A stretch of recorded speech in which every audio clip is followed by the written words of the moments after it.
Welcome back to this series where we are building a RESTful API with Node.js. We added so many features, now I want to add another crucial one, uploading files. To be precise, uploading images here. And of course, I will show you the server side of it. How can we accept and store files? That is what I want to do in this video, so let's start with it. So let's implement file uploading. And let's say we want to do this for products. So in the product routes here, for posting a new product, it might make sense to be able to accept an image, a product image, which we then store on our server, and where we then also store an entry in the database with the location of that stored image, so that we can send it back with a GET request, so like when we get all products, so that we have that data on the client available too. So the first step is to accept images here in this post route. And now there are two different approaches you could take here. The first approach is that you build an additional endpoint where you accept binary data only. So where you don't try to get request body, because request body as we use it here won't be available because the binary body will not be parsed by our body parser package, since that only parses URL encoded or JSON bodies. Instead, we could read out the raw request body.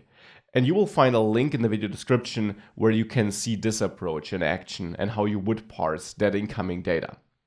One problem we have with that approach is that we also somehow need to find out to which product this file belongs. And certainly there are ways to pass that information along with the file itself, but an easier approach is to change the way this post route here works. Right now, we're getting request body here, which is coming from our body parser plugin, which parses the incoming JSON body. Now, if we accept a different kind of body, namely form data, to be precise, multi-part form data, then this changes. Then we can use this form data object JavaScript offers us, or you automatically get when you submit a form, to submit both fields, where we have data like names or email addresses, and files, where we have, well, the file. And this is the approach I want to use here. Now, to be able to read such incoming requests which hold form data, which is just a different content type, I need a separate package. So I will install it with npm install -- save, and the name of the package is Malter. Now Malter is simply a package that, like body parser, is able to parse incoming bodies, but here we're talking about form data bodies. So it's essentially an alternative to body parser for, well, bodies that can't be handled by body parsers, which is the case for form data. Thereafter, I'll restart my server, and now we can start implementing Malter. You can find detailed instructions about how to use Malter in the video description. It's actually not that difficult though. In the products.js file, so where I want to get a file, I will create a new constant which I'll name Malter, where I require, well, Malter, so the package we just installed. Thereafter, I'll create a new constant upload, where I execute Malter like this. This will basically initialize it. Now we can pass a configuration to Malter here, and I will do so. I will pass a configuration which is destination uploads, for example. Now this specifies a folder where Malter will try to store all incoming files. This folder, of course, isn't publicly accessible by default, so we'll probably have to turn it to a static folder. So what we can do is we can go to our app.js, where we initialize our whole app, our Express app, and set this folder up to be statically accessible. We'll do this in a second step though. For now, let's stick to implementing the upload functionality and see if that works as it should. So we initialized Malter and we're saying, hey, store all files in this place. Now we want to use it on this post route here. How do we do that? You actually can pass an argument prior to the function where we handle the incoming request. You can pass as many handlers as you want here, And each handler is just a middleware that is executed before the next one runs.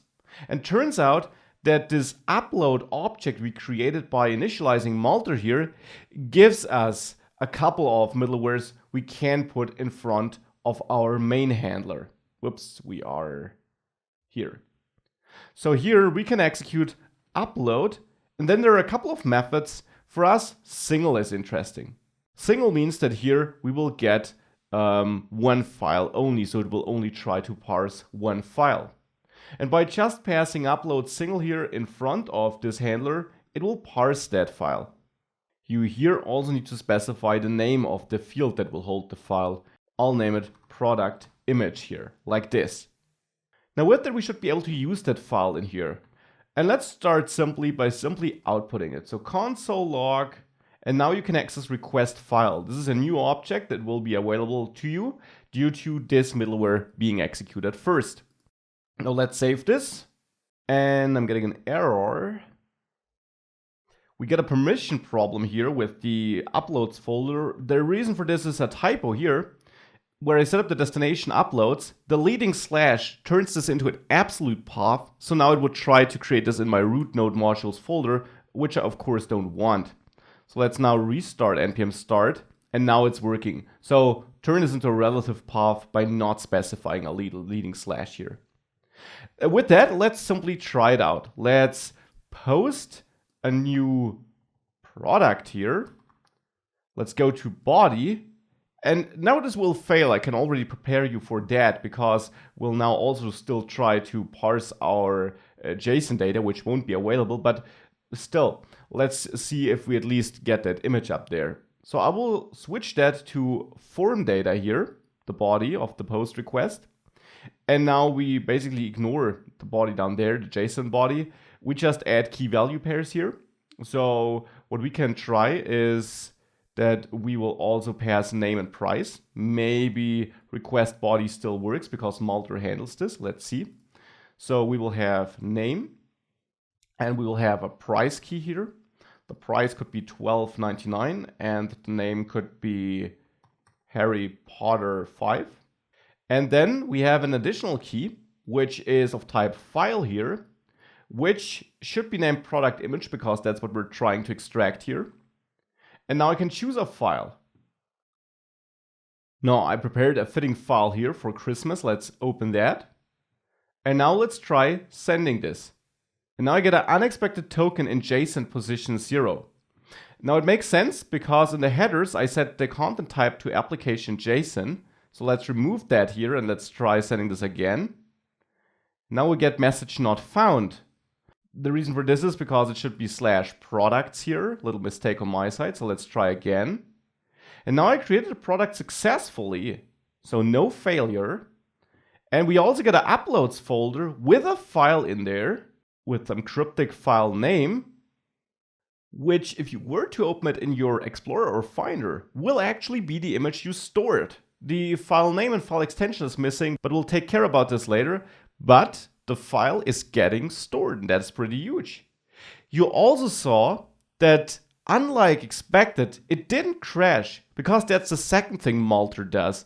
It doesn't just give you request file, it also gives you request body. And since we passed name and price with the request, this works. And if you're wondering why we didn't have to set the header, well, this is set automatically here when we choose form data as a body. Then the header sent was actually the right one to be parsed by Malter. You also see that we logged information about the file here on the backend due to this line here. And there you see it got the field name. It also found the file name, the encoding, the MIME type, and where it stored it, the file name it created here, and therefore the path where it uploaded it here. And that, of course, is all pretty great. Now, let's use that knowledge here that we have all the information in the file to change the way it is stored. Right now we're storing this cryptic name here in uploads. We can also change the configuration up here when we initialize Malter though. We can be more detailed here and define how we want to store that file. We can also make sure that we only store certain types of files. So let's implement both.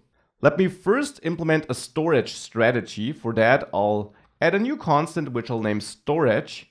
And there I will use the Malter package and there the disk storage function. You can pass a JavaScript object to it to configure it. And this basically allows you to adjust how files get stored. It's a therefore more detailed way of storing files than just setting up dest. There you have to provide two properties. A destination property, which is a function that defines where the incoming file should be stored. And you get access to the full request in this function, to the file and to a callback. So all of that is passed into the function automatically by Malter. And we also have a file name function here, which defines how the file should be named. You get a request, the file, and a callback here too. Malter will execute these functions whenever a new file is received. In the destination, you execute the callback in the end, and to it, you pass a potential error, here null because we got none, and then the path where you want to store the file. And this could be a relative path where we just again use uploads, so the file we already specified before. Now in the file name function, you define how the file should be named, and there you could choose file.filename. We saw in the log that this property is available. Or you choose the original name if you want to keep this. You could also do something like get new date to ISO string to get the current date in an ISO string form and concatenate this with the original name. Something like that, original name. Whoops, all lowercase. Well, let's see if that works as expected. We now have to pass this to Malter here. So now in this object we pass to Malter, we set storage to our storage constant, which holds our own strategy. Then we save this, and then let's send the same request again, maybe with Harry Potter 6 so that we can see a difference. If we do send this, let's have a look at the uploads folder. Now we see we got the file named with the date and thereafter also with the original file name. And we can see the image here because it has the right extension now too. Let me delete the other file therefore. So this is how we can fine-tune Malter when it comes to this. Now you might also be interested in filtering out certain files. For one, you can set some limits to, for example, not accept files that are bigger than a certain size. You do this by passing the limits property to that configuration object you pass to Malter. And there you can set file size. Whoops, that first of all takes another object, and then in that object you can set file size to a number in bytes. So you could choose 1024 times 1024. So now you would have 1 megabyte here, maybe times 5 to only accept files up to 5 megabytes. Now that is one additional check you can implement, but maybe you need a more precise filter to accept only certain MIME types. For that, you can also set up your own filter. So I'll create a new constant, which I'll name file filter. Now that is a function where you get a request, the file, and a callback. Here I'll write it as an arrow function. You could use it as a normal function with the function keyword too. And in there, you can either reject or accept an incoming file. You reject a file by passing callback null false. This will simply ignore the file, will not store it. You accept it by executing callback null true. This will store the file. Or you can also throw an error. So if you don't set null, it will return with an error. Ignoring it or not saving it with false does not throw an error. It just doesn't save the file. Now what you can do is you can access some file information here to filter out certain files you don't want.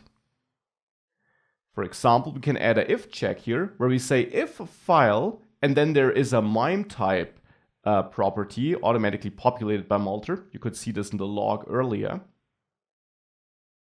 Here, MIME type. So if file MIME type is image/JPEG, or if the file MIME type is image/PNG, then let's say you want to store it. So then you'll take that callback where you pass true as the second argument. This will store the file. Else, so for all other incoming MIME types, like zip files, but also GIFs and so on, you could execute callback false to not save it. Now with that, let's see that in action. And to see it, we have to pass it to our multer options. So here where we have storage and limits, I'll now add an additional property. So we have storage, we have limits here. Let's now add one additional property, which is file filter. And I'll set this equal to file filter to my constant. Now if I save this and I send this request again, I get a success message and it does store the file because I accept JPEG files, and that's what I'm sending. If I temporarily remove that though and save everything, now if I send the same request, it succeeds here, but the file isn't stored. It's right that it succeeds because I don't throw an error. I could do this here. I could return a new error here with some message, so I could do that. And not here, but in the second callback, so down there. But I actually don't want to do that. I just want to not store the file, let's say. And of course, the exact behavior is up to you. Now I'll re-add image here, image JPEG as a valid MIME type. And now sending this again will also store it again. So this is now storing the files correctly. Now what about getting the files? Now we store the files on our backend here, that's nice.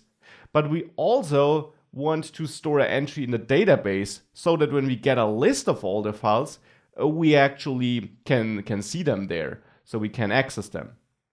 For that, let's work on our model, on the product model. Besides name and price, we also need a product image field or something like that. The type will just be a string because it's just a URL. And you might also set required to true. That's up to you if you want to make an image required or not. So if I save this and I go back to products, when we store a product in the post route, we now also need to set up this product image property now. So this one, which should hold a URL to the image.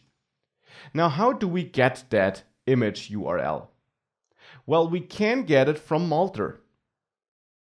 If we have a look at our console and we scroll up to the point of time when we logged everything, you see we had a path property here. And that is what we're interested in. So what I will send here, or what I store here, is actually my path. So file, path. And with that, this should be request file here. So request file will be default path. So with that, we're getting that we're storing that information. Now, when we retrieve files, here, for example, when we get all files, we just retrieve the name, the price, and the ID. Now, we should also add product image here to make sure we get this too. And the same for the route where we get a single product. Here, we also should retrieve that from the database. Now, we're not done yet, though. Just adding this here doesn't do the trick. Here, for a single product, we do output this here. So that is okay. But for all the products, selecting all the fields is one step, but then here we return our own object anyways. So there we should also return a product image, which should be doc product image. Now, if we save this and we send another post request to products with our file, the file gets stored. If we now get all products, we will see that if we scroll through the list of products here, we get some with a product image because I tested this between cuts a little bit. Now, if I pick, for example, the last one here and I copy that product image and I go to the browser and add that path after localhost 3000, I'm getting an error, a not found error. So this isn't found, this route isn't found. And it makes sense because there is no such route. In our project, we got routes for posting and getting products, but we have no route to handle requests at a /uploads URL. And by default, that folder isn't publicly accessible either. So this all doesn't work. Now, there are two possible approaches you can take here. You can either implement a route, for example, here in the products routing file, where you parse all requests coming to /uploads, and where you then look up the image file name and see if you got such an image and return it manually, or you make the uploads folder publicly available. That's what I'll do, and I'll do this in app.js. For this, I'll add a new middleware here right at the start, and it's a middleware shipping with Express. The static function here is the one I'm looking for. It makes a folder statically, so publicly, available. Here I can pass uploads, and this will make the uploads folder available to everyone. If we now save this, and therefore the server restarts, and I refresh this page, it still doesn't work. The reason for this is that if I make it available publicly, I actually have to remove the route, so the folder name, and just access the file name, and then it does work, as you can see. Now, would be better if we also had the folder name still. That is why I will use the different syntax of app use. I'll pass /uploads at the beginning to parse only requests targeted at /uploads, and then apply this middleware. And this will then ignore this part we parsed. So now with that change, I can reload this page and also see the image. And the URL still is uploads and then the file name. So this is how we can now also get our files. A huge advancement, of course, because now we can store files and get the information where they are stored and access them. Now feel free to build up on that and fine-tune this to your needs. And with that, let's move on.